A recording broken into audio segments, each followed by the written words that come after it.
ધોરણ 12 પછી વિદ્યાર્થીઓને હંમેશા એક પ્રશ્ન રહે છે, પોતાના ભાવિ ભવિષ્યને કઈ રીતે આગળ વધારી શકે, કયો કોર્સ તેના માટે મહત્વનો છે। સાથોસાથ વાલીઓ પણ આજે બાળકને વિદેશ અભ્યાસે મોકલી રહ્યા છે। કઈ વસ્તુ છે જે તેમને આટલા પ્રભાવિત કરી રહી છે, તેમજ ધોરણ 12 બાદ એવા કયા કોર્સ છે જે વિદ્યાર્થીઓ વધુ પસંદ કરી રહ્યા છે। આ પરનો સંપૂર્ણ અહેવાલ અબતક દ્વારા રાજકોટના વિવિધ કોચિંગ ક્લાસીસના કાઉન્સેલર નિષ્ણાંતો સાથે ખાસ વાતચીત કરી રજૂ કર્યો છે। વિદ્યાર્થીના જીવનમાં ધોરણ 12 બાદ પોતાની કારકિર્દીને લઈને ઘણા પ્રશ્નો મૂંઝવતા હોય છે, તેમજ કયા કોર્सेस તરફ તેની પ્રકૃતિ વધુ સારી બની શકે છે તેની પણ અસમંજસ રહેતી હોય છે। વાલીઓ પણ વિદ્યાર્થીઓના ભવિષ્યને લઈને ચિંતિત રહેતા હોય છે, પરંતુ આજના સમયમાં ધોરણ 12 બાદ વિદ્યાર્થીઓને વિવિધ ક્ષેત્રોમાં ખૂબ જ મોટા સ્કોપ મળે તે માટે કોચિંગ ક્લાસીસ કરિયર કાઉન્સેલર નિષ્ણાંતો દ્વારા તેમનું કાઉન્સેલિંગ કરવામાં આવતું હોય છે। હાલ વિદેશ અભ્યાસ જવા માટે પણ વિદ્યાર્થીઓ ખૂબ જ ઉત્સાહી રહેતા હોય છે અને વાલીઓ પણ પેટે પાટા બાંધી પોતાના બાળકને વિદેશ અભ્યાસે મોકલવા પ્રભાવિત થયા છે। ત્યારે ધોરણ 12 બાદ વિદ્યાર્થીઓ માટે કયો કોર્સ મહત્વનો છે, વિદેશ અભ્યાસ જવા પાછળના વિદ્યાર્થીઓના વિચારો અને વાલીઓ કઈ રીતે પ્રભાવિત થયા છે, તેમજ ધોરણ 12 પછી વિદ્યાર્થીના જીવનને નવી દિશા અને માર્ગદર્શન પૂરું પાડવા કોચિંગ ક્લાસીસનો શું રોલ છે તે પરનો સંપૂર્ણ ચિતાર અબતક દ્વારા રજૂ કરાયો છે। ઇનસાઇટ કોચિંગ ક્લાસીસના ડોક્ટર સીડી સંખારવાએ અબતક મીડિયા સાથેની વિશેષ વાતચીતમાં જણાવ્યું હતું કે બાળકમાં રહેલી પ્રતિભાને જો અભ્યાસમાં લેવામાં આવે તો બાળક સફળ કારકિર્દી સરળતાથી મેળવી શકે છે। Myself, Dr. C.D. Sankhavara. I am the founder of Insight Life Creation and Insight Education. તમારી વાત બિલકુલ સાચી છે। આજે દરેક પેરેન્ટ્સને અથવા બાળકને એક જ પ્રશ્ન છે કે મારે શું કરવું। એકચ્યુઅલી જોવા જઈએ તો પહેલાંના સમય કરતાં અત્યારે ઓપોર્ચ્યુનિટીઝ ઘણી વધારે છે, કોર્સીસમાં વેરિએશન્સ પણ એટલા વધારે છે, પણ આપણા મોટાભાગના સ્ટુડન્ટ્સ અને પેરેન્ટ્સ છે એ નોર્મલ આપણા જે પ્રવાહ છે સાયન્સ, કોમર્સ, આર્ટ્સ એમાં અમુક લિમિટેડ કોર્સીસમાં જ જતા હોય છે। એને કારણે એ જ્યારે ગ્રેજ્યુએશન કરી અને જ્યારે બહાર પડે છે ત્યારે જોબના જે ઘણા બધા ઇસ્યુઝ છે, તો અત્યારે માર્કેટમાં એ બધા પ્રશ્નો છે જ, એ બધા પ્રશ્નો પેરેન્ટ્સને એની સામે જ છે। એટલે બાળકને અને પેરેન્ટ્સને એક જ ચિંતા છે કે ખરેખર અભ્યાસ પછી આટલો બધો એક્સપેન્સ કરવા પછી પણ મારા બાળકને સારું ફ્યુચર આપી શકીશ કે નહીં આપી શકું। અને એની સામે આપણે ફોરેનમાં જઈએ તો ફોરેનમાં એજ્યુકેશન લેવલ ઘણું સારું છે। ત્યાં વિદ્યાર્થીઓ જ્યારે ભણતા હોય એની સાથે સાથે જ એ લોકો જોબ કરતા હોય છે, ઇન્ડસ્ટ્રીઝમાં જતા હોય છે। એટલે એક વાતની શ્યોરિટી હોય છે કે જ્યારે એ ગ્રેજ્યુએશન કરશે અથવા એજ્યુકેશન પૂરું કરશે ત્યારે એ પગભર હશે અને 100% કમાતો હશે। એટલા માટે જ મોટાભાગના પેરેન્ટ્સ છે અત્યારે ફોરેન પોતાની પાસે પૈસા ન હોવા છતાં પણ એને ફોરેન એજ્યુકેશન માટે મોકલે છે। ત્યાં વિદ્યાર્થીઓ પણ ઘણા બધા વિદ્યાર્થીઓ એવા હોય છે કે જે ખરેખર આપણે એને એમ કહીએ કે ભાઈ અહીંયા કોલેજ સાથે તમારે કંઈક વર્ક કરવું જોઈએ, પણ એ તૈયાર હોતા નથી। જ્યારે ફોરેનમાં એ ત્યાં જઈને કોઈ પણ પ્રકારનું વર્ક હશે તો એ કરવા માટે તૈયાર થઈ છે, એટલે કે પોતે સેલ્ફ ડિપેન્ડન્ટ બને છે અને એનું ફ્યુચર સારું હોય એટલે મોટાભાગના પેરેન્ટ્સ એવું વિચારશે કે આપણે એને ફોરેન એજ્યુકેશન માટે મોકલીએ, પણ એ બધું જ સાચું છે એવું જરૂરી નથી। ઇન્ડિયામાં પણ એટલી જ સારી ઇન્સ્ટિટ્યૂટ છે, આપણે ઇન્ડિયાનું એજ્યુકેશન લેવલ ઘણું સારું છે, પણ આપણી જે સારી ઇન્સ્ટિટ્યૂટ છે એની અવેરનેસ એસ્પેશિયલી હું જો રાજકોટમાં કહું તો ઘણા ઓછા લોકોને ખ્યાલ છે। મોટાભાગના પેરેન્ટ્સને એવું જ હોય છે કે આપણે બાળકને સારું એજ્યુકેશન આપવું છે તો એને સાયન્સ રખાવીએ, બરાબર, એન્જિનિયર બનાવીએ અથવા ડૉક્ટર બનાવીએ। એન્જિનિયરિંગમાં તો કે આપણે JEE માટે તૈયાર કરીએ, ડૉક્ટર માટે નીટ માટે તૈયાર કરીએ, પણ કેટલા સ્ટુડન્ટ્સ એન્જિનિયરિંગમાં સક્સેસફુલ હોય છે, કેટલા સ્ટુડન્ટ્સ મેડિકલમાં સક્સેસફુલ હોય છે, કેટલાને સારી ઓપોર્ચ્યુનિટીઝ મળતી હોય છે। જો આપણે એનો આંકડો જોઈએ તો એ કમ્પેરેટિવલી ઘણો ઓછો છે, બરાબર। સામે સપોઝ આપણે ગુજરાત લેવલ એજ્યુકેશનની વાત કરીએ અને નેશનલ લેવલ વાત કરીએ તો ઇન્ડિયાની જે ટોપ મોસ્ટ ઇન્સ્ટિટ્યૂટ છે, જે ટોપ લેવલ, જેમાં ઓલમોસ્ટ 100% એરાઉન્ડ પ્લેસમેન્ટ્સ છે। એટલે કે એવું નથી કે ઇન્ડિયામાં સારી ઇન્સ્ટિટ્યૂટ નથી, પણ ત્યાં કઈ રીતે પહોંચવું, એને કેવો માહોલ આપવો જોઈએ, ક્યારથી તૈયારી કરવી જોઈએ, આ બધી અવેરનેસ છે એ આપણા સ્ટુડન્ટમાં ખૂબ ઓછી છે। કોમર્સ, આર્ટ્સ એમાં પણ એટલી જ સારી ઓપોર્ચ્યુનિટીઝ છે। હમણાં જ એક સ્ટુડન્ટ હતો જેને એ આપણા 12 કોમર્સનો 99.99 PR એટલે બોર્ડ ફર્સ્ટ સ્ટુડન્ટ હતો। એક સેમિનારમાં એ હાજર હતો ત્યારે મેં એમને એવું સમજાવ્યું હતું કે ભાઈ આપણે ખરેખર IIMમાંથી જો આપણે ગ્રેજ્યુએટ થઈએ તો એમાં પણ આપણને સારામાં સારા સેલરીઝ મળે છે, MBA કરીએ તો કરોડ સુધી આપણને પેકેજ મળે છે। તેમને મળવા આવ્યો, એને મને પૂછ્યું કે સર મારે IIMમાંથી BBA કરવું છે, તો મેં એને કીધું ભાઈ તારે IIMમાંથી BBA કરવું હોય પણ તે IP MET એક્ઝામની તૈયારી કરી છે, એનું ફોર્મ તે ભર્યું છે, તો કે ના. તો મેં કીધું હવે ફોર્મ ભરી શકાય નહીં. એટલે પછી મેં એનો આખો ટેસ્ટ કર્યો, એની સ્કિલ બધી ચેક કરી. પછી અમે એને ચેક કર્યું કે ભાઈ એ ખરેખર ફાઇનાન્સ માટે સારામાં સારો સ્ટુડન્ટ હતો. એટલે અમે એને બહાર એટલે કે ગુજરાતમાં અમદાવાદ સાઈડ એમને આપણે બીકોમ સજેસ્ટ કર્યું. સારી જગ્યાએથી બીકોમ કરે, 3 વર્ષ માટે કેટની પ્રિપેરેશન કરે. તો સ્વાભાવિક છે કે જ્યારે એ ગ્રેજ્યુએશન પૂરું કરશે ત્યારે IIMમાં સારામાં સારી જગ્યાએથી એ MBA છે એ કરી શકશે. એટલે કે જસ્ટ એક જો એને ખબર હોત, એને 10th સ્ટાન્ડર્ડ વખતે ખબર હોત કે ભાઈ આવી કોઈ એક્ઝામ હોય છે, તો મને વિશ્વાસ છે કે એ સ્ટુડન્ટ 12થમાં તો સારામાં સારા પર્સન્ટેજ લાવત, પણ એ IPMET ક્લિયર કરીને એનું ગ્રેજ્યુએશન પણ એ IIMમાંથી પાસ કરસ. અને IIMમાં લગભગ BBA જો જેને કર્યું હોય તો એનું પેકેજ પણ 25 લાખ રૂપિયા છે. આજે એવું નથી કે લોમાં સારી ઓપોર્ચ્યુનિટીઝ નથી. લોમાં પણ નેશનલ લો કોલેજીસ ઘણી બધી સારી કોલેજ છે, જેમાં પણ 50 લાખથી શરૂ કરીને પેકેજ છે એ અવેલેબલ છે. પણ આ બધી કોમ્પિટિટિવ એક્ઝામની માહિતી આપણા એક પણ સ્ટુડન્ટ્સ પાસે હોતી નથી. ખરેખર સ્ટુડન્ટ્સે 10th પછી જો ખરેખર ઇન્ટરેસ્ટ હોય તો સાયન્સ રખાય. એવું નથી કે કોમર્સ, આર્ટ્સ અને બીજા બધા ડિસિપ્લિનમાં ઓપોર્ચ્યુનિટીઝ નથી, પણ એની પાસે અવેરનેસ નથી. ખરેખર એને પોતાની સ્કિલ ચેક કરીને એ ખરેખર જેના માટે સ્યુટેબલ છે એ પ્રવાહ સિલેક્ટ કરીને એમાં નેશનલ લેવલની જે કોમ્પિટિટિવ એક્ઝામ્સ છે જો એની તૈયારી કરી અને સારી જગ્યાએ જશે તો ચોક્કસ એ સારી સફળતા મેળવશે. એકચ્યુઅલી અમારી પાસે છે ફિંગરપ્રિન્ટ એનાલિસિસ ટેસ્ટ અને મલ્ટિપલ ઇન્ટેલિજન્સ ટેસ્ટ, કે જેમાં અમે બાળકમાં ખરેખર કઈ ટેલેન્ટ અવેલેબલ છે એ ટેલેન્ટને આઈડેન્ટિફાઈ કરી અને એને એવું નથી આપતા કે ભાઈ તમારે આ કોર્સમાં જવું જોઈએ. અમે એને હાઈલી સ્પેશિયલાઇઝ એની લાઈફ ડિઝાઇન કરીએ છીએ કે આજનું એજ્યુકેશન જોઈએ તો એજ્યુકેશન અને ઇન્ડસ્ટ્રીઝની નીડ એ બે વચ્ચે ઘણો મોટો તફાવત છે. એટલે કે બાળક જ્યારે ગ્રેજ્યુએશન કરે છે ત્યારે ઇન્ડસ્ટ્રીઝ એને સીધી એબ્ઝોર્બ કરતી નથી, કારણ કે એમની જે નીડ છે એ હાઈ લેવલની છે. આપણા જે સિલેબસ છે એની નીડ છે એક ડિફરન્ટ છે. તો અમે શું કરીએ છીએ તો કે વિદ્યાર્થી કોલેજમાં ભણતો હોય સાથે સાથે એને એવા કોર્સિસ આપીએ અથવા એવી ઓપોર્ચ્યુનિટીઝ આપીએ કે જે પેરેલલ એની પ્રોફેશનલ સ્કિલ ડેવલપ કરે, કે જેથી જ્યારે એ ગ્રેજ્યુએટ થશે ત્યારે એ પોતાના પગભર હશે, પોતાનો બિઝનેસ પણ કરી શકશે અને સારામાં સારી જોબ પણ કરી શકશે. તો સૌથી ઇમ્પોર્ટન્ટ છે પેરેન્ટ્સે પણ આ જ વસ્તુ કરવી જોઈએ કે બાળક જ્યારે નાનું હોય એટલે કે 5મા 6ઠા ધોરણમાં હોય ત્યારે પણ એનામાં જે સ્કિલ્સ છે એને આઈડેન્ટિફાઈ કરવી જોઈએ. એ દરેક સ્કિલ છે એને સ્ટેપ બાય સ્ટેપ ડેવલપ કરવી જોઈએ. સ્કૂલમાં પણ એ બધી સ્કિલ ડેવલપ થઈ શકે, ઘરે પણ જો આપણે પર્સનલ એટેન્શન આપીએ તો ડેવલપ થઈ શકે. એટલે કે બાળક પહેલેથી જ ક્લિયર હશે, એનામાં સ્કિલ્સ હશે, સાથે સાથે પર્સન્ટેજ તો આવશે જ. પર્સન્ટેજનું એટલું મહત્ત્વ નથી જેટલું સ્કિલ્સનું મહત્ત્વ છે. તો એ બાળક છે કોલેજમાં જશે એ પહેલાં જ પગભર હશે, પોતાના આઈડિયાઝ ક્લિયર હશે, સારામાં સારી જગ્યાએ અભ્યાસ કરી શકશે અથવા સારામાં સારો બિઝનેસ પોતાનો ડેવલપ કરી શકશે.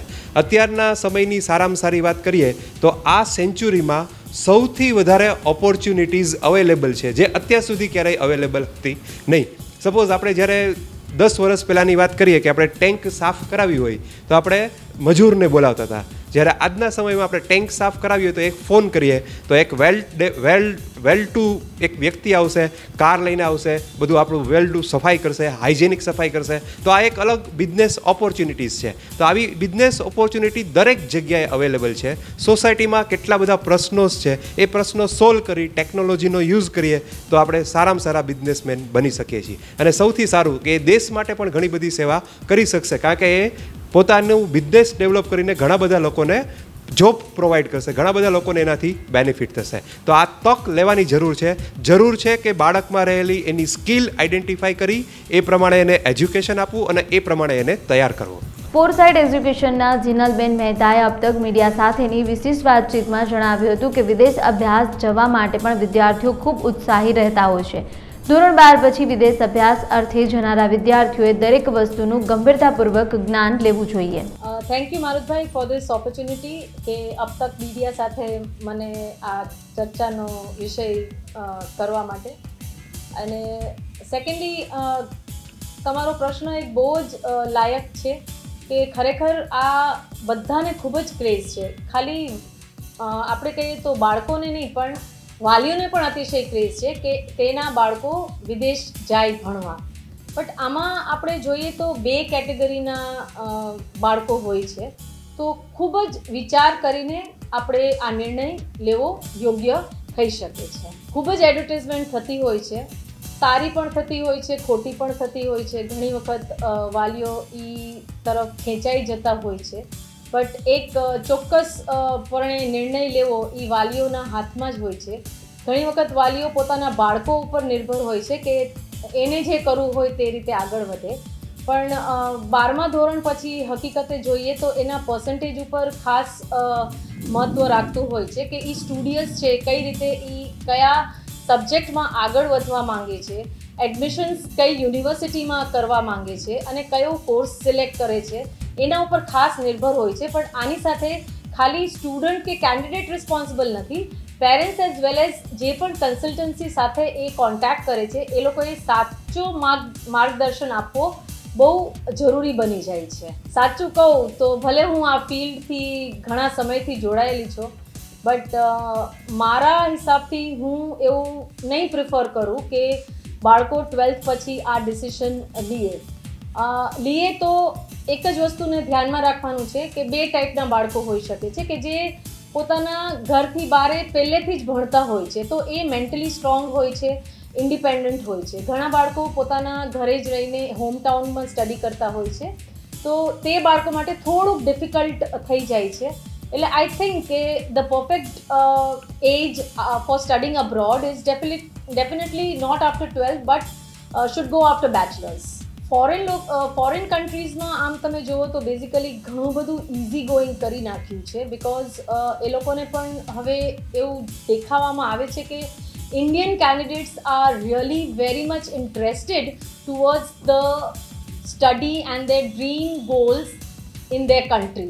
એટલે જે પહેલાં જે ડિફિકલ્ટીઝ હતી એના કરતાં થોડું પ્રમાણમાં ઓછી થઈ ગઈ છે. બટ હા, બીજા બધા પણ ઘણા બધા ફેક્ટર્સ મેટર કરતા હોય છે કે જેને ધ્યાનમાં રાખીને જે આપણા ઇન્ડિયન કેન્ડિડેટ્સ જે પણ આ પગલું લે છે તે જોવું જોઈએ કે એના પ્રમાણે કેટલા હદ સુધી એ વસ્તુ પહોંચી શકે એમ છે. હું એવું કહીશ કે મોસ્ટલી બ્રિટિશ કન્ટ્રીઝમાં વધારે ક્રેઝ છે અને અકોર્ડિંગલી યુરોપિયન કન્ટ્રીઝમાં પણ છે.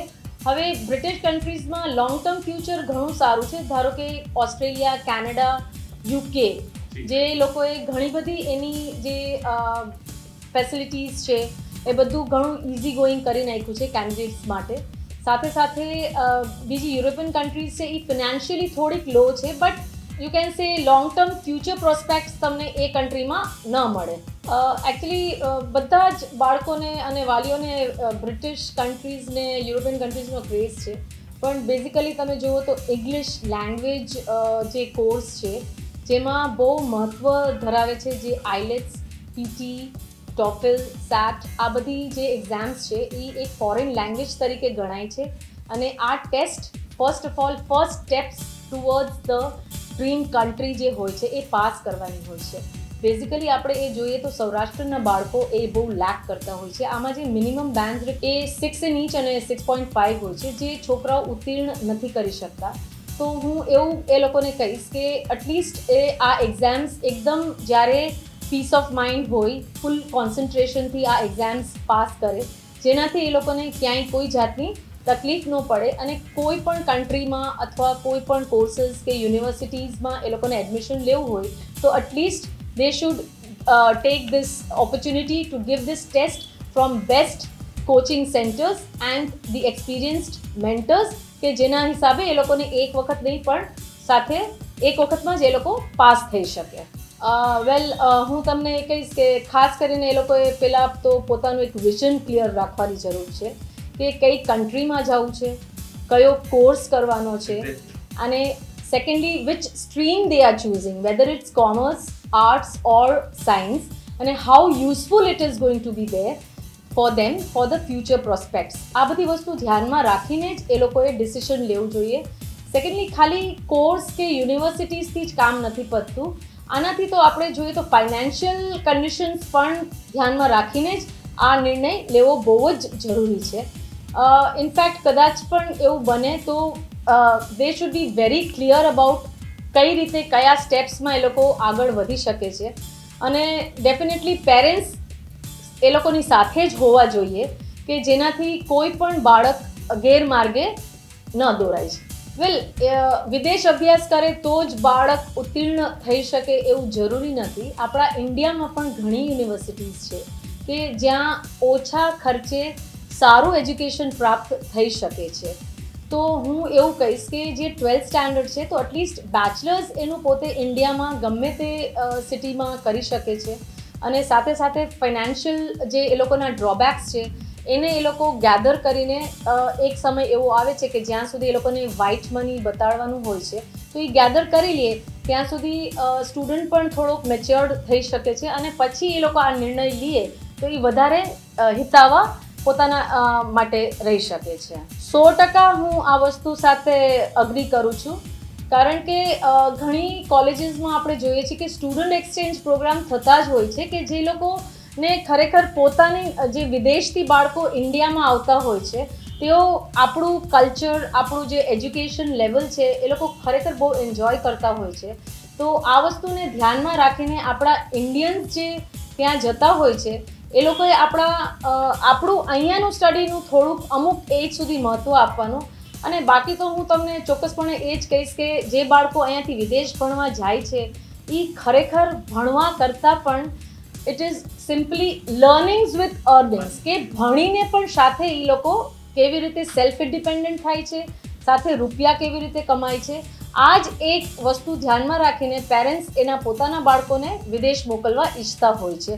બટ એક સર્ટન એજ હોવી ચોક્કસ છે કે એટલીસ્ટ પોતે મેચ્યોર્ડ હોય અને પછી જાય તો એ વધારે હિતાવા. પણ ઇન્ડિયામાં પણ ઘણી સારી યુનિવર્સિટીઝ છે જ્યાં આપણે આપણા બાળકોને ખરેખર સારું એજ્યુકેશન લો બજેટમાં આપી શકીએ છીએ. કે હું એવું સમજીશ કે એટલીસ્ટ 1,12,000 તો ન જ કરવા જોઈએ, જેનાથી પેરેન્ટ્સ પણ મૂંઝવણમાં રહીએ અને સાથે સાથે બાળક પણ ત્યાં મૂંઝાય અને ખોટા ગેરરસ્તે દોરાવું ન જોઈએ. હોનેસ્ટ ઇમિગ્રેશન ગ્રુપના પાર્થ સંઘાણીએ અબ તક સાથેની વિશેષ વાતચીતમાં જણાવ્યું હતું કે માર્ગદર્શન મેળવ્યા બાદ વિદેશમાં પણ સારી એવી તકો વિદ્યાર્થીઓને ઉપલબ્ધ થાય છે.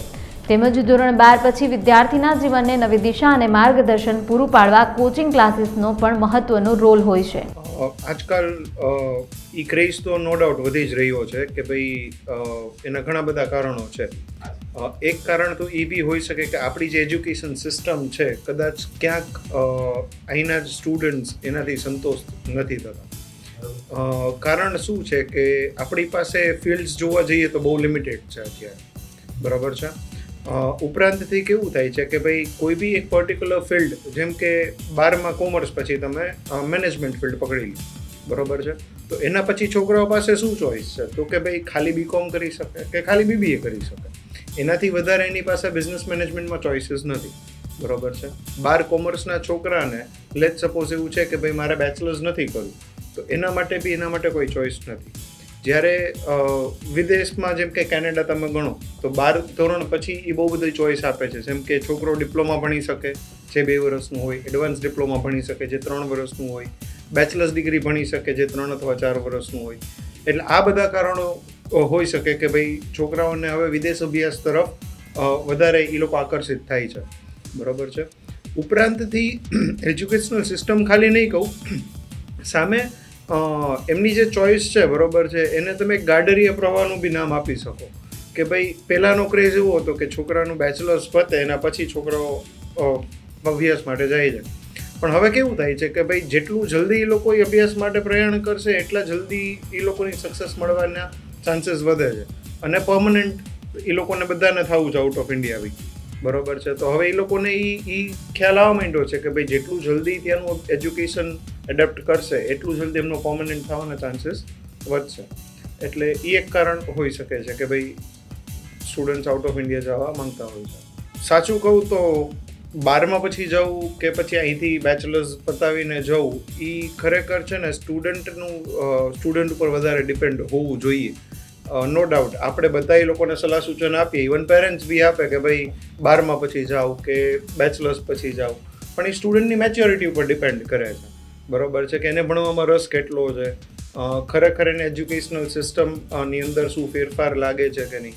હવે જેને જો ખરેખર ભણવું છે, બરાબર છે, તો એના માટે એ વસ્તુ મેટર નથી કરતી, બરાબર છે. પણ જેને ખાલી આઉટ ઓફ ઇન્ડિયાની મોહમાયા છે, બરાબર છે, તો એ એના ટાઈમે જ જવા માંગશે, એની અંદર કોઈ રોકટોક કોઈ કરી શકવાનું છે નહીં. એટલે 12મા ધોરણ પછી જવાના બેનિફિટ્સ ઘણા બધા છે કે ભાઈ જે વસ્તુ છોકરો દુનિયાદારી જે બેચલર્સ પછી એટલે કે 21 વર્ષ કે 22 વર્ષનું થાય એના પછી એની જાણકારી મેળવે એના કરતાં એ 12મા પછી જ એ બધું શીખવા માંડે છે. જે એને અહીંયા ઇન્ડિયામાં એના મા બાપ સાથે રહીને એ બધી વસ્તુઓ નથી શીખવા મળતી. ઉપરાંતથી કેવું થાય કે છોકરો એક વખત દેશ મૂકે, પોતાના મા બાપ મૂકે, પોતાનું ઘર મૂકે, એટલે એને બધી સાચી વિગતોની ભાન પડતી થાય છે. બરોબર છે. અહીંયા છોકરું નથી પાર્ટ ટાઈમ જોબ કરતું, આઉટ ઓફ ઇન્ડિયા ભણવા જાય છે એટલે એક પાર્ટ ટાઈમ જોબ બી સાથે કરે છે, કારણ કે ખર્ચો વધારે થાય. બરોબર છે. પણ એની સામે એને શીખવા બી એટલું મળે છે. તો ઇટ ઇઝ નાઉ સજેસ્ટેબલ કે ભાઈ છોકરું જેટલું જલ્દી એમના પેરેન્ટ્સથી કે એના ફેમિલીથી છૂટું થશે, એનો ગ્રોથ એટલો જ જલ્દી ને એટલો જ વધારે થવાનો. આની અંદર પ્રોઝ ને કોન્સ બંને છે. પ્રોઝમાં જોવા જઈએ તો મેં પહેલાં બી કીધું કે ભાઈ એનો ગ્રોથ જલ્દી થાય, એને દુનિયાદારીની જલ્દી બધી વિગતોની ખબર પડે, એને પૈસાની કિંમત થાય, કારણ કે બધું ફિનાન્સ હવે એમના હાથમાં છે. બરોબર છે. કોન્સમાં સામે કોઈ ધ્યાન રાખવાવાળું નથી, કોઈ ગાઈડ કરવાવાળું નથી. બરોબર છે. ક્યારે શું કરે છે, ક્યારે ઉઠે છે, ક્યારે સૂવે છે, ક્યારે જોબ કરે છે, ભણે છે કે નથી ભણતું. બરોબર છે. હવે ઇન્ડિયામાં બધું લીગલાઇઝેશન ઉપર આવે છે. તમને ખબર હોય તો ડ્રગ એબ્યુઝ બી એક મોટો ફેક્ટર છે જ્યારે આઉટ ઓફ ઇન્ડિયા પગ મૂકે છે છોકરું. એટલે આ બધા એના નેગેટિવ પોઈન્ટ્સ બી છે કે જો એ છોકરાને એટલી તાલીમ ઘરમાંથી નથી મળેલી, બરોબર છે, કે એનામાં એટલી સમજ નથી, તો પછી નેગેટિવ ઇમ્પેક્ટ છોકરાના મગજ ઉપર ઘણું કરે છે. સૌથી વધારે જોવા જઈએ ને તો હવે આફ્ટર કોવિડ એક તો હેલ્થકેર ડિપાર્ટમેન્ટનો સૌથી વધારે ક્રેઝ આવ્યો છે. શું કામ કે ભાઈ બધા જ દેશોએ એક અલગ નિયમ બહાર પાડેલો છે કે ભાઈ હેલ્થકેર ભણ્યા પછી એમનું પરમનન્ટ રેસિડેન્સી બહુ જલ્દી થઈ શકે એમ છે. એટલે એક ઈ ફિલ્ડ સૌથી વધારે ડિમાન્ડમાં અત્યારે છે. ઉપરાંતથી આઈટી ફિલ્ડ, બરોબર છે, ઇન્ફોર્મેશન ટેકનોલોજી ફિલ્ડનો બી ક્રેઝ એટલો જ વધી રહ્યો છે. એની પાછળનું એકમાત્ર કારણ કે ભાઈ એક ફિલ્ડ એવી છે કે જે હવે વર્ક ફ્રોમ હોમની સિસ્ટમ જે ચાલુ થઈ છે, તો આઈટી ભણ્યા પછી બી એમને ખ્યાલ છે કે ભાઈ કોઈ બી ટાઈમે કોઈ બી કોવિડ જેવી સિચ્યુએશન પાછી ફ્યુચરમાં આવી તો એ લોકોની જોબ નથી બંધ થવાની, એ લોકોનું કામકાજ કે એ લોકોનું અર્નિંગ બંધ નથી થવાનું, કારણ કે એક ફિલ્ડ એવી છે કે જે ટોટલી વર્ક ફ્રોમ હોમ થઈ શકે એવી છે એમ. એટલે આ બે ફિલ્ડનું અત્યારે સૌથી વધારે મહત્વ એક ચાલુ થયું છે. એના સિવાય જોવા જઈએ તો બધા જ કન્ટ્રી, આપણે ઇન્ડિયામાં બી તમે જોવા જાઓ તો પુણે, બેંગ્લોર છે એ આઈટી માટે ફેમસ છે. બરોબર છે. એવી રીતે કન્ટ્રીઝમાં બી એવી રીતે છે કે ભાઈ કન્ટ્રી સ્પેસિફિક જે છે એ બધા અલગ અલગ ફિલ્ડ માટે ફેમસ છે. તમે યુકે બોલો છો તો UK is famous for business management, MBA કે BBA માટે. એ જ રીતે USA છે, કેનેડા છે, એ આઈટી માટે ફેમસ છે. બરોબર છે. ઇવન ઓસ્ટ્રેલિયા બી છે એ આઈટી માટે ફેમસ છે. એટલે એ કન્ટ્રી વાઇઝ એ રીતે બાયફર્ગેટ થાય છે કે ભાઈ કઈ ફિલ્ડ માટે કયું કન્ટ્રી સારું પડે છે, કે જ્યાં પર્મનન્ટ થવાના ચાન્સીસ એ ફિલ્ડ ઉપરથી વધારે આવે છે. સ્પેસિફિકલી જ્યારે સૌરાષ્ટ્રના સ્ટુડન્ટ્સની વાત આવે એટલે સૌથી મોટો બેરિયર આવે છે લેંગ્વેજ બેરિયર. શું કામ કે ભાઈ સૌરાષ્ટ્રની કે ગુજરાતની બહાર પગ મૂકીએ એટલે એ લોકોનું બેઝિક એજ્યુકેશન છે એ તો કાં હિન્દી મીડિયમ હોય છે કે ઇંગ્લિશ મીડિયમ હોય છે. એટલે છોકરાઓનો લેંગ્વેજ ઉપરનો કમાન્ડ બહુ પહેલેથી હોય છે. જ્યારે આપણે અહીંયા આજની તારીખે બી 70% છોકરાઓ એવા છે કે જે ગુજરાતી મીડિયમમાંથી ભણેલા હોય છે કે એ બધું હોય છે. બરોબર છે. તો એટલે સૌથી પહેલો બેરિયર જે આવે છે એ લેંગ્વેજ બેરિયર આવે છે કે ભાઈ જેટલો બી સ્કોર એમને જોઈએ છે ત્યાંની યુનિવર્સિટી કે કોલેજમાં એડમિશન લેવા માટે એને એ પ્રાપ્ત નથી કરી શકતા. તો એના માટે આપણે plus foresight education general ma'am છે એ બી ઘણો સારો પ્રયાસ કરે છે કે છોકરાઓને જવાનું હોય આઉટ ઓફ ઇન્ડિયા એની પહેલાંથી જ એની તાલીમ આપવાની ચાલુ કરે સો દેટ રાઇટ ટાઈમે એનો સ્કોર આવી શકે. ઉપરાંતથી જ્યારે વિઝાની વાત આવે તો વિઝાની અંદર કેવું હોય છે કે ઘણા ખરા નામની અંદર બી બહુ બધા ફેરફાર હોય છે. પ્લસ સૌરાષ્ટ્રની અંદર હજી જોવા જઈએ તો ગાઈડન્સ સાચું મળવું એ બહુ ડિફિકલ્ટ થાય છે, કારણ કે એક ટાઈમે જોવા જઈએ તો લોકોએ એક રીતે આને બિઝનેસ બનાવેલો છે. બરોબર છે. એની સામે એ નથી જોવાતું કે સામેથી જે છોકરું જાય છે એનું જે ડિસિઝન એ જે લે છે, જેનું ગાઈડન્સ આપણે આપીએ છીએ એની ઉપર એનું આખું એની લાઈફ ડિપેન્ડ કરે છે, એના ફેમિલીની લાઈફ ડિપેન્ડ કરે છે. બરોબર છે. એટલે આ બધા બહુ બધા એવા ઇસ્યુઝ છે. લેંગ્વેજ બેરિયર છે, એજ્યુકેશનલ સિસ્ટમનો બેરિયર છે કે ભાઈ આપણું એનું જે 12th 12મું છે તો એની અંદર એ અને ગ્રુપ સાયન્સની અંદર ડિવાઈડ થયેલા છે. તો એની સામે જોવા જઈએ તો ઘણી બધી કોલેજીસની એવી રિક્વાયરમેન્ટ છે કે છોકરાને 12મામાં મેથેમેટિક્સ તો હોવું જોઈએ. હવે એ ખરેખર સાયન્સના એ ગ્રુપમાં જ હોય છે અને જો છોકરો બી ગ્રુપ ભણેલો હોય તો એને એડમિશનમાં બી તકલીફ થાય છે. બરોબર છે. તો એનાથી શું થાય છે કે એની જે ફિલ્ડ છે એ પર્ટિક્યુલર એને રાખવી પડે છે. એની જે 12th ભણ્યા પછી એને જે વાસ્ટ ફિલ્ડનો ચોઇસીસ મળવા જોઈએ એ નથી મળી શકતા એમ. એટલે આ બધું એની ઉપર ડિપેન્ડ કરે છે કે એક રાઇટ ગાઈડન્સ અને એક લેંગ્વેજ ગાઈડન્સ ખાસ વેલ ઇન એડવાન્સ એ મળવું બહુ જરૂરી છે. To be honest it is must કે ભાઈ એજ્યુકેશનલ સિસ્ટમની અંદર ચેન્જ ખાસ જરૂરી છે અત્યારે, જસ્ટ ખાલી ભારત અને બાકી બધા દેશો સાથે કમ્પેર કરવા માટે નહીં, પણ ભારતના યુથની અંદર જ એટલી કેપેસિટી છે, એટલો પાવર છે કે ભાઈ એ કોઈ બી વસ્તુ કરી શકે છે, બરોબર છે. હવે આમાં શું થાય છે કે બેઝિકલી ટેલેન્ટ આપણી પાસે છે, પણ એ ટેલેન્ટને મોડ આપવા માટે આપણી જે એજ્યુકેશન સિસ્ટમ છે એ ક્યાંક ને ક્યાંક થોડીક નબળી પડે છે, બરોબર છે. જો એને થોડી એડવાન્સ કરવામાં આવે, advance not in just in terms of technology, પણ એના જે કે ભાઈ અત્યારે આપણું 10મું 12મું પછી બેચલર્સ એ જે સિસ્ટમ છે, બરોબર છે, જેની ઉપર આઈ થિંક મોદી સાહેબે ઘણા ખરા ચેન્જીસ ઇમ્પ્લિમેન્ટેશનમાં લઈ આવેલા બી છે, જે 2025 સુધીમાં આવવાના છે ઇમ્પ્લિમેન્ટેશનમાં. એટલે એ ખાસ જરૂરી છે, કારણ કે પ્રેક્ટિકલ એજ્યુકેશન ઉપર જ આગળનું બધું ડિપેન્ડ કરે છે. જો એ પ્રેક્ટિકલ એજ્યુકેશન ઇન્ડિયામાં જ મળવા માંડે છે, બરોબર છે, તો એના જેવું તો બેસ્ટ કોઈ જ નથી થવાનું. આવા જ અવનવા વિડીયોઝ માટે અબ તકની ચેનલને સબસ્ક્રાઇબ, લાઇક અને શેર કરતા ના ભૂલશો. આ જ રીતે જોડાયેલા રહો અબ તક સાથે.